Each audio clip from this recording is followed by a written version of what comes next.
Hello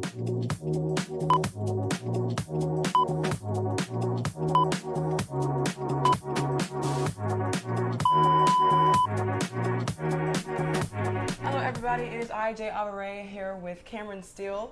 He's a comedian. We went to high school together. We are on our 6th episode of Zoom In with Outside Thinc, and so ready to dive in and get to know a little bit more about him. He does stand-up, skits, a lot of things. It's been a long time, and I'm very excited to have him on the podcast. Thank you for being here today. Oh, thank you for having me. I'm very honored. Absolutely. Absolutely. So, right, let's go ahead and just dive in here. Hopefully you guys learned something great and it inspires you to make laughter a thing, adds years to your life. Question number 1. Are you ready? Yeah, I'm always ready. So, what's a core memory from your high school days? Looking back, was an early sign you were meant to make people laugh for a living? Well, a core memory from high school, well, that's two different things, but like a core memory from high school is always being on the football team, you know, going Hornets, you know, being under Coach Waters and everything, and, you know, being on the football team made, you know, my first freshman year of high school a lot less awkward because I knew half the students already because we were at practice together. But a core memory, I was meant to make people laugh for a living when I was just funny on the team. You know, I was just funny on the team, making everybody laugh, and, you know, and when I was just funny in school, funny in class, like even when I would be pissed off, people would be laughing. So, and then I started watching Jay Farrow, and he was doing impressions. And so I started doing impressions, and I was doing impressions of people he was doing, and that usually got a huge laugh. And it got to the point where even the coaches would ask me to do impressions of them. So, you know. That's awesome. I remember when I was on the soccer team, we used to run around you guys. Yeah, all the time. Y'all, yeah, all the time. And I would be so confused because, like, I would be told to stay where I was, but then, like, y'all would be coming right at me. And I'd be like, what, am I supposed to stay right here and move to the side? But, you know. We did share a field. We did. Yeah. And a lot of times after practice or after the team dinners, like, some of us will come and watch you guys. Not often, but sometimes it would happen. Yeah, you know, it was good times. Great times. It's been a while. It's been a long time. All right, next question. Can you walk us through the very first time you decided to step on stage or create a skit, and what was going through your mind in that moment? I could do both. The first time I decided to step on stage, it wasn't even for stand-up, it was for rapping, because I used to rap. Most comedians will tell you they wanted to do something else before they got into comedy. You know, they either wanted to sing or wanted to rap or do something else. Most comedians will tell you that. But the first time I decided to step on stage through stand-up was actually at the University of Akron, because before I even got into stand-up, I was doing radio, and I wanted to be the next Charlemagne the God.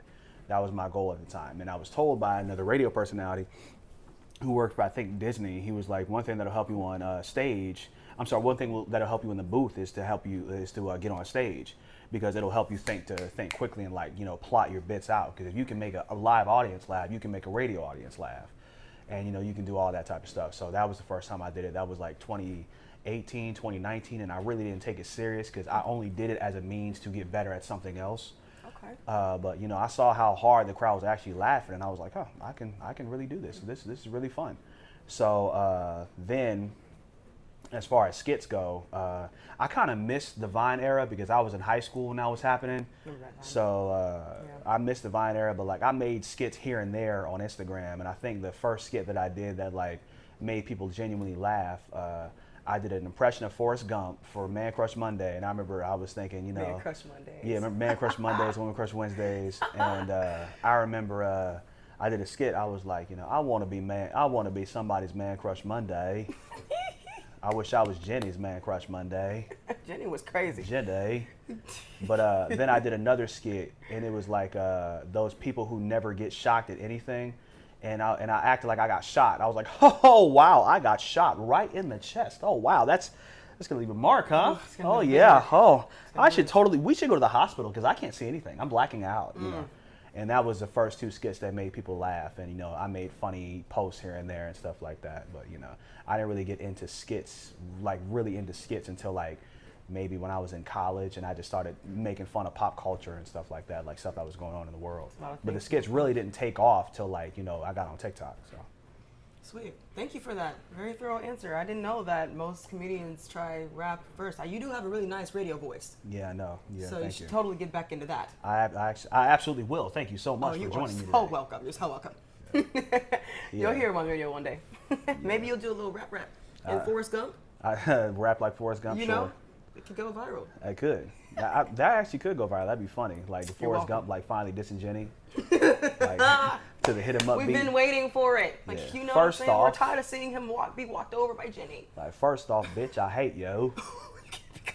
Fuck Forrest Jr. We'll bleep that out. No, sorry. We'll figure out how to do that. My bad. It's okay. All right. As you started out, what was the biggest surprise you encountered on the journey from being the funny person among friends to a professional comedian? Well, I always knew I was homie funny because, you know, there's two types of funny. There's like professional funny and there's like homie funny. And I always knew I was homie funny, so that wasn't a shock there. Right. But the fact that, you know, I could take the stuff that I was telling people in conversations and put it on stage and it was funny. And I was really surprised at how natural it came to me because like I just started thinking of like naturally funny, just stuff I thought was funny. And that still amazes me today. The fact that something that I thought is funny, I can make 150 people laugh at it. So You surprised yourself. yeah, You were the surprise. I was a surprise. Also, I usually, you know, you'd be surprised how much different things that people laugh at. You know, because when I first started doing stand up heavy, I was in the Akron, Cleveland area, and you know, different types of funny work everywhere else. So you know, and you'd be surprised. You know, some people like, you know, you can laugh at something philosophical, you can laugh at something deep, or sometimes you can just laugh at like something just fucking silly. You know, it's just silly, but you know, it's hilarious. You know, so. We'll bleep that out too. Yeah. Are we not allowed to curse on this podcast? I don't think so. I don't know. I'm sorry. I don't know. I mean, I didn't maybe know you that. can't. Maybe. You We didn't might tell- keep it if we can. Go ahead. We might as well. Okay. You know me. You know Talk how to I the boss talk, man girl. about it. Yeah. All right. Cool. So next question. So you are known for both your live stand-up and your online skits. When a new idea strikes, how do you decide whether it's best suited for a stage or for a film sketch? Well, a lot of times I have it. Well, that's a really good question. You kind of stumped me, but a lot of times they're suitable for both. So what happens is a lot of those sketches end up becoming stand-up bits later, or a lot of those stand-up bits end up becoming sketches later. So basically what I do is I just, you know, when something comes up, like sometimes when something comes up, you know, I kind of have it set in my mind as to like what I want to do with the joke. You know, for example, like our skits together, we have a couple skits together. We do. They're out there. You know, got about 50,000 views collectively on YouTube together because, you know, she, you know, is very good at following, you know, directions as acting and everything. So, Thank you. so, I try. but I just kind of like let it go where it goes. So to answer your question, I pretty much know where I want that joke to go. Like, you know, so. Okay. And sometimes it works for both. Sometimes it, you know, it may not be funny on stage, but it might be funny in a joke, or sometimes it might be funny in a joke, or it might be funny on stage. So basically, you just test it out both ways and see where it goes. I mean, being an artist, being a creator, you are creating as you go. So there's some thought, but you have to have room for things to go differently and, you know, adapt to that. So that was a good answer. Right. Cool. Thank you for that. So since many skits are collaborative, how does creating with other people differ from the more solo process of writing and performing stand-up? Well, I don't have to consult with anybody on my solo stuff. I don't have to consult with anybody. I don't have to ask anybody's permission. I don't have to, you know, do any of that. I don't have to work around anybody's schedule. But like, you know, when I do collaborative sketch, you know, I have to explain the joke and I have to explain why this is funny and stuff like that. And you also, you know, even though you see me collab with her, you see me collaborate with Goody, shout out to Goody. There's a lot of people that told me no. So you got to be, you know, prepared for that, you know, especially this one. You know, I pitched her like 12 skits and she told me like no because, you know, she didn't. Because she likes doing comedy, but she doesn't want to be the butt of the joke. She doesn't want the joke to be her. No. So I was like, okay. And unfortunately, you know, me not knowing that, you know, you gotta be, you know, wary of what, you know, people's taste in comedy is, you know. So, so that's why the skit you saw of this our first time in a healthy relationship, you know, because, you know. Yeah. You know. It was so, also relevant. Yeah, it was also And you know, but you know, she was very vocal, and she told me, she was like, hey, like if you want to do a sketch with me, I would like to do something like this. Yes. That's what, you know, you saw. So, and you have to be wary of that. You know, everybody doesn't have your same sense of humor. Sometimes people don't think everything you think is funny. Right. And you have to be prepared for that. You know, so. Great. You're so respectful. I love that about Absolutely. you. But yes, got to be very intentional in this artist world. I will say. You also got to be patient. You also have to be Yes. very patient because, you know, all you need is that one yes, and that one yes got us like, you know, I think like 4,000 views on the first one, Yes. 7,000 views on the second one, Yep. 28,000 views on the third one, and like, you know, the views kept coming. So Yeah, we are doing pretty well. We Been got some doing more very coming at some point too. So keep an Absolutely. eye out for that. All right, next.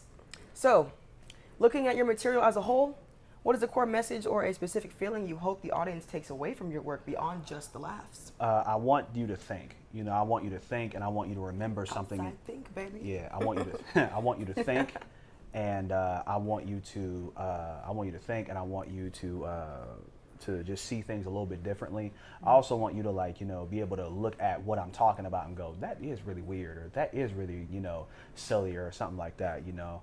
And I want you to, like, really self-reflect. I want you to think. I want you to self-reflect. It does that. And of course, I want you to laugh. So It does that. He does have some very unconventional type of jokes that he does, but they're funny, and it's interesting how he does make things that are very serious funny, but it also makes you sit there and go, like holy shit, that is weird. Like, that is ridiculous. word, you know? that is going on in the world.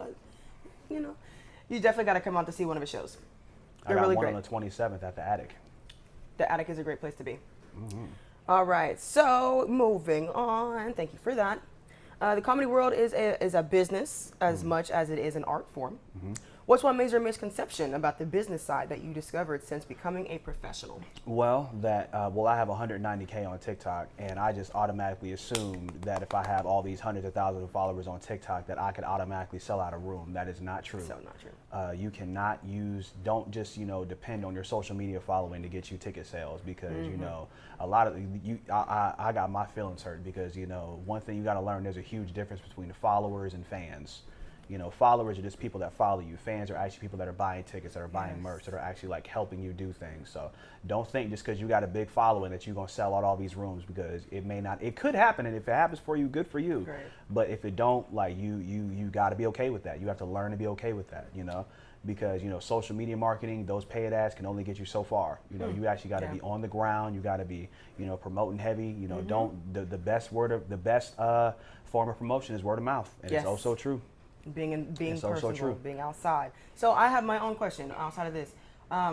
So what did you learn? How do you get your followers versus how do you get your fans? Like, how do you convert your followers to your fans other than just, like, being outside? Like, sometimes you can't be outside all the time. So, and you work all the time too. So what is your method of, like, converting your followers to fans? Well, just keep grinding, just keep working, keep letting them know whenever you have things popping. Be thankful for every fan that you get. You know, if somebody says, hey, I saw you from this or I saw you from that, be thankful for that. Also, you have to be aware that a lot of the followers that you have probably don't live in the same city as you. And, you know, once you get that, you know, that'll be cool. You know, that'll lessen the you know, the pressure off you, you know, because I just assumed all 190,000 people live in Columbus, and they don't. So Columbus is only like 190,000. Yeah, so, like, just keep working, keep grinding, you know, still pass out flyers, you know, show up to, you know, open mics, you know, because you can't get booked if they don't see you, and people don't want to buy tickets if they can't see you. So, you know.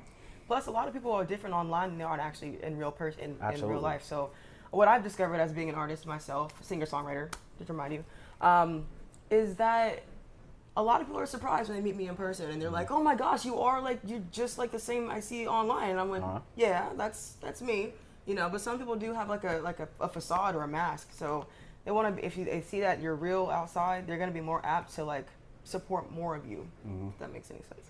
Yeah. So. Also, don't let the algorithm get you down, because, you know, you may post something and it may only get like 50 views or something like that. But, like, you know, don't let that get you down. That doesn't mean that you're not good at what you do. That may not even mean the what you posted wasn't funny. It just means it's just not made for that platform. So another thing I would tell you is, like, spread yourself out on all platforms, because don't put all your eggs in a basket on TikTok. Don't put all your eggs in a basket on Instagram.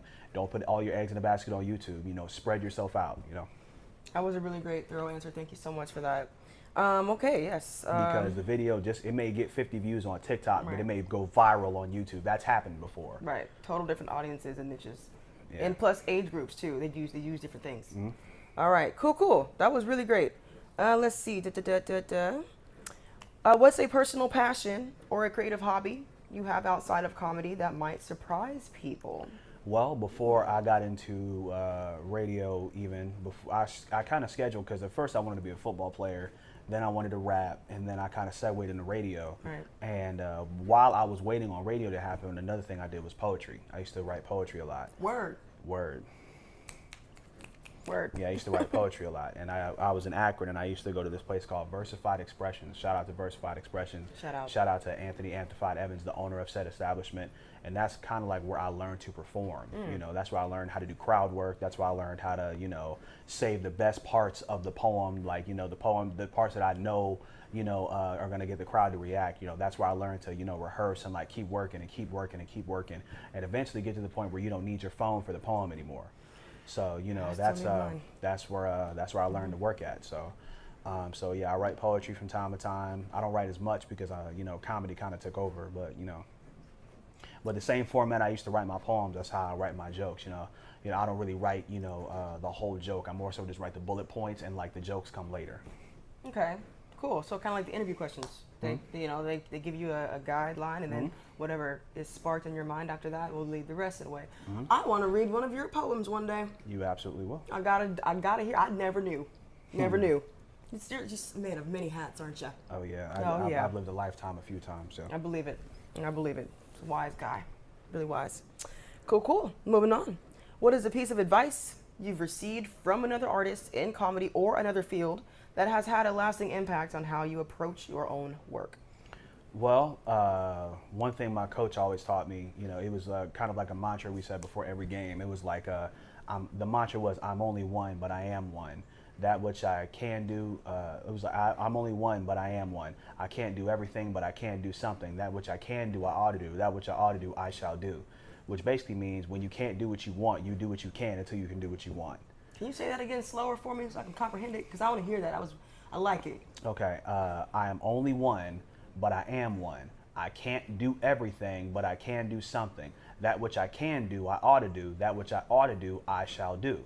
In other words, you do what you can until you do what you want. It's basically a large way of saying work with what you have, you know, because, you know, growing up, I wanted to be like all the famous YouTubers I saw, like, and this is like in the early 10s, so I wanted to be like Spoken Reasons and Deshaun Raw. Is hilarious. Yeah, Spoken Reasons, Deshaun Raw, shout out to those guys. D6, you know, Alpha Cat, you know, those are the OGs now. Now the big guys are, you know, Bruce, the guy who makes a lesbian homie, Bruce, him, To the Max, him, Lisa, you know, E, you know, Nelly Vids, I love Nelly Vids, El Hodge, you know, but I didn't have all those cameras and everything, and I didn't have them, but I was like, okay, you know what I do have? I have a lot of funny shit in my head, and I got a cell phone that works and has a good camera. So that's when like 2016, when we first reconnected after high school, I started going viral because, you know, I was just doing impressions. And so I was just doing all these voices, which leads me into my second piece of advice. My brother told me, he said, hey, listen, if you're going to do the impressions, you should make them do something. Like put them in a funny situation where they have to do something. Don't just do the voices, like just do something. That's smart. So like the first video, it was just me doing impressions. The second video, the first video got like 50,000 views. And the second video was like just asking people to have a good day. And the third video, I named it like Celebrities Go to Work, which basically means I put celebrities in jobs that had nothing to do with what their actual character was. That sounds funny. So I had like Will Smith as a pastor, you know, I had like Chris Rock as a librarian, or like, you know, Sylvester Stallone, Rocky as a music producer. You know, I had all this wacky stuff, but it worked. That's awesome. And I used a Snapchat filter to like make their face as my face, and it was a lot of fun. So. And then my brother and another comedian named Ulysses Dickerson, Ulysses Dickerson, she's a comedian, and she found out I could do all these voices. And she was like, hey, why don't you ever put those voices in your act? And I was like, I don't know what to do with them. Like, I don't know where to put them. And she was like, okay, well, you know, my brother and Ulysses Dickerson were like the main people that was like, hey, like put those, like do the voices in your act, because that's going to separate you from every other comedian in Ohio, because nobody else does impressions here. That's true. Like you're the only one that can do them and do them well. You do them very well. You know, and to the point, you know, where Ulysses Dickerson used to host a comedy competition in Cleveland, and like whenever I would not do a certain impression, she would make me come up and do the impression before the competition went on. Right. And because I remember I did an impression about something, but like, and I did a Denzel impression. She was like, you better come up and do Denzel. That's the best one. I was going to ask you if you could do that. And I was like, all right, okay. So you want to ask questions, right? Huh? That's what you want to do? That's what I want to do. You want to ask these questions? You want to ask Denzel these questions? Yeah, all right. Mr. Denzel. Another piece of advice I got was from my mother to get on TikTok. And I went on TikTok specifically to have fun, but you know, I started doing these things called random observations, and each one got more popular than the last. I remember my first real viral video, well, not really viral, but my first video that got over 10K was I did a bit about Michael Jackson, and what I said was, I said, yeah, I was like, you know, I was crazy how like, you know, artists can get us to dance to subjects that are like really horrible. Yeah. You know, and I was like, Michael Jackson, like, you know, my favorite song of his is Smooth Criminal. He's wild. Yeah, I know. But like, if you really listen to that song, the lyrics are horrible. Terrible. Like, that song's about a woman being beat to death in her apartment. Like, think about it. Annie, are you okay? Will you tell us that you're okay? There's a sign in the window that he struck you, a crescendo Annie. He came in your apartment, left blood stains on the carpet, which means he already killed somebody. Uh-oh. And then you ran into the bedroom, you were struck down, it was your doom. Annie, are you okay? And everybody loves that. Right, and we didn't focus on what he was saying because we was too focused on that lean, like, you know. And I was like, and I ended the joke, but I was like, you know, if you were to take those lyrics and put them in any other context, that would raise real concern. I'm like, that's not a hit record. Michael was ahead of his time. That's not a hit record. That's a CSI episode. Right. That's Law and Order SVU. That's what that is. I'm expecting Olivia Benson to come out, but that video got like 10K. And like, I started making videos and started making more videos and stuff like that. And slowly it built to 190K. And another piece of advice I got was from Ulysses Dickerson again, my comedy mom. And she was like, hey man, listen, you are trying too hard to be right. This is a comedy show. They don't want to lecture, you know. Like, you don't have to worry about being factual. Just be funny. Right. Because this is like when Dave Chappelle was going on his historic run on Netflix and stuff like that, and he was talking about, and you know, boy. and I feel like everybody during that time felt like they had to be extra philosophical and talk about the world and stuff like that, and social political issues. You know, everybody was trying to be they wanted to be comedians, but they wanted to fight the good fight and everything. And I was on that wave too. But you know, Ulysses was like, listen, do you want to be right or do you want to be funny? You know, like, once you stop trying to be right, once you stop trying to like get like prove a point, like, you'll be a whole lot funnier. And That's a good piece of advice. yeah, and my friend Ty Rufio, who I love to death. That's a cool name. Yeah, Ty Rufio. Wait, I think I remember. I think I know him. You might, you will. Yeah. If you don't, you will. But he's a good dude. Yeah. But Ty Rufio, he roasted me into dressing better. That's why I have the Soprano shirt and the shoes you complimented earlier, because we did a show and we were roasting each other, and we were roasting each other's outfits, because he had like some camo pants, and he had on a white T-shirt, and he had like a jacket with like a skull on the back of it, and I was like, why are you out here dressed like a racist? Like, I was like, you out here, that outfit. Don't be racist. Yeah, I was like, that outfit screams all lives matter. Like, what are you talking? And he roasted me, and I had on some bullshit. I thought I was killing the game. I had on some cool grays. I had on some blue jeans, and I had on like the top half of like a red Nike sweatsuit.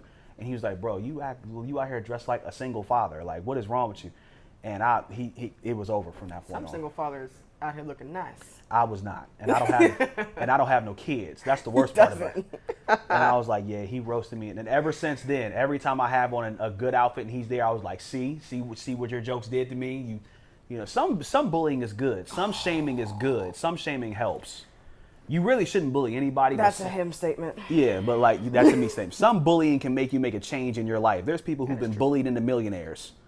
So, you know, thank you, Ty Rufio, for letting me know I was wearing some bullshit. So. There's that unconventionality that I was talking about right there. He has a point, though. You know, if you could hear how comedians talk to each other when you civilians aren't around, you would think to yourself, why aren't they fighting? They should be more. You know, but I guess it works if you have that mindset. It works. I've gotten a lot of good advice. You know, trim the fat off your jokes. Stop over explaining yourself. You know, the audience isn't stupid. You know. Yeah. Wow. Yeah. That's something to contemplate on right there. I can go both ways, because if you're not apt for that bullying, then you can just, like, it can make you quit everything in life. Don't do that. Find your way in the middle. I'm not saying, you know, go out and bully people, but like, don't bully people. Like, sometimes bullying is bad. Yeah, sometimes you need to hear the truth to make a change, and sometimes the truth has to hurt your feelings to make a change. If you're stubborn, I'm one of the stubborn ones. I used to be. Yeah. All right, cool. So, thank you for that last question. As you look back at your journey from high school, where you are now, what's one thing you are most proud of? And one thing you are still working towards? The fact that I didn't peak in high school, I'm very proud of that. I'm very happy that my life did not end when I graduated high school, because me and you both know people like that. Yeah, we do. You know, Sure do. they graduated high school and like they never accomplished anything else ever again. You know, so I'm very glad that I was able to still accomplish things after high school. Yes. I'm very happy I was able to still do things after high school. One thing I'm probably most proud of is that I finally found my thing and it's working. And those people from high school are now looking at me like, hey, I see you doing your thing. Like, you know, I had a friend of mine named Michael Martinez, you know, not too long ago. He was like, hey, man. I remember Michael. Yeah, he was like, you know, hey, man, like, you know, my coworkers were laughing at your vids, you know, like, or people tell me, hey, so-and-so sent me your vids, or so-and-so sent me your vids, or you pop up on my For You page. I'm proud of you, you know, so I'm very happy about that. And what was the second part of that question? What is one thing that you are still working towards? World domination, you know, getting paid off social media, because I've made some money here and there, but like it's not the money I want to make. You know, the money I made, like it can fill up my gas tank, but the money I'm trying to make is to the point where I can pay my rent. You know, doing this. You know, but I'm on my way. It'll happen with time. I just got to be consistent. You know, Rome wasn't built in a day. You know, yeah. And you're gonna get there. I know I will. He's gonna be there in like the next year. I appreciate you. Easy. I mean, he's booking like world comedians. He's hosting and doing his own shows at these cool venues. He's been to the Funny Bone. What are some venues you've been to? Let's talk about that. I've definitely been at the Funny Bone. Shout out to the Funny Bone. I've definitely been to the Attic. Shout out to Barack Lesnar and Barack Lesnar, the comedian, not the wrestler, because I know I said that fast. Barack Lesnar and Neff Johnson, you know, they keep constantly booking me. And I like the fact that they trust me enough that they know they can give me the ball and I'll take it to the house every time. Yeah, every time. But yeah, I perform. Shout out to Xavier G. Dunson at Fives Up High, you know, who also gave me some great advice. He was like, hey man, like slow down when you talk. You know, you might have had more punchlines than you thought you had. And one thing that took a lot of pressure off me, he was like, listen, you don't got to tell every joke you ever wrote in 5 minutes. Like if you don't get to the joke, you just don't get to the joke. There's always another mic, you know. I like that. But yeah, I'll be there. I'll be at Ruby's. Shout out to Def Goldblum. And like I said, the Attic. I'll be there. I'm usually there when I can every Wednesday. There's an open mic every Wednesday at 7. Shout out to them. And Cafe Kerouac? Yes, Cafe Kerouac. Yeah, that's my personal open mic. Yes. It's mainly based around impressions. It's the first Thursday of every month. I'll be at Alley Burger in Columbus, Ohio. Shout out to my man Miko. He every first and third Friday. And yeah, I just try to be everywhere. And I'm really trying to branch out and go outside of Ohio, because I want to tour. And I see a lot of comedians, I'm not saying no names, but like, they have all these dates, but they're all in Columbus. I'm like, nigga, you not making trips. You just going across the street. Like, that's not a tour. You just going across the street. Like, you know, it's not a tour if all of your spots are in the same city. So that is true. That is true. You're going to make it out. Oh yeah, I'm doing everything I can. You've already been to different cities in Ohio, right, too? Yeah, I've been to Cleveland, I've been to Marion, that was my highest paid gig. That's what's up. Yeah, I went to Marion, I did an hour in clean comedy and got a standing ovation. So, you know, I've been to Cleveland, been to Marion, you know, I got 2 gigs in Cincinnati already booked for next year. So. Hey, next year. Yeah, there you go. There you go. Well, that was beautiful. Any last remarks, any advice that you want to go ahead and close off with for our audience? Well, thank you for having me on. Make sure you support her music. She's very beautiful. She's very talented, and she deserves all your support. She's a genuine person. Thank you. Make sure if you do her right, make sure, you know, it's not for free. If you want to book her, make sure it's like 3 figures or more, because she deserves it. She needs it. Say that. What else? Say that. Me and her are definitely going to do some more skits together. Yes. So if you like what we do together, you know, keep supporting and everything, and make sure you follow her everywhere. And the last little bit of advice I want to say is, you know, just keep trying. You know, consistency, you know, can get you places that talent won't. You know, you know, you can be the most talented motherfucker in the world, but if you only post or if you only work whenever you feel like it, it's not going to work. And another comment that I got from Coach Waters, shout out to Coach Waters, is if you wait until you feel good to accomplish things, you won't accomplish very much. Ooh. So I needed to hear that. Work. Get your rest, but work. You know, just because you don't post, or just because you don't do a show, you know, maybe, you know, take a time to write something, you know. Also, another thing that's going to help you is organize. You know, you don't have to, you know, come up with like 19 jokes in one day. You know, one thing that my friend Bo taught me, who's the former owner of the Attic, shout out to the Bo, he was like, you know, if you write 1 minute a day if you write 1 minute or like 1 minute a day, 5 days a week, that's 5 minutes every week. So by the end of the year, you could have a whole special. Just write 1 minute a day. Write 1 minute a day. Those are for comedians. Compartmentalize. Yep. I love Also, last thing is, like I said, don't let the algorithm get you down. You know, don't let the algorithm get you down. That doesn't mean you're not talented. It just means, you know, that video wasn't made for that particular platform. So I'm also on YouTube. I'm on Instagram and TikTok. So just spread it out. How do we find you? What do you spell it out for me? Well, you can find me everywhere at Cameron Steele Comedy. CameronSteele Comedy. Cameron Steele Comedy. You can find me on TikTok, Cameron Steele Comedy, Instagram, Cameron Steele Comedy, and on YouTube, Cameron Steele Comedy. Make sure you like and subscribe.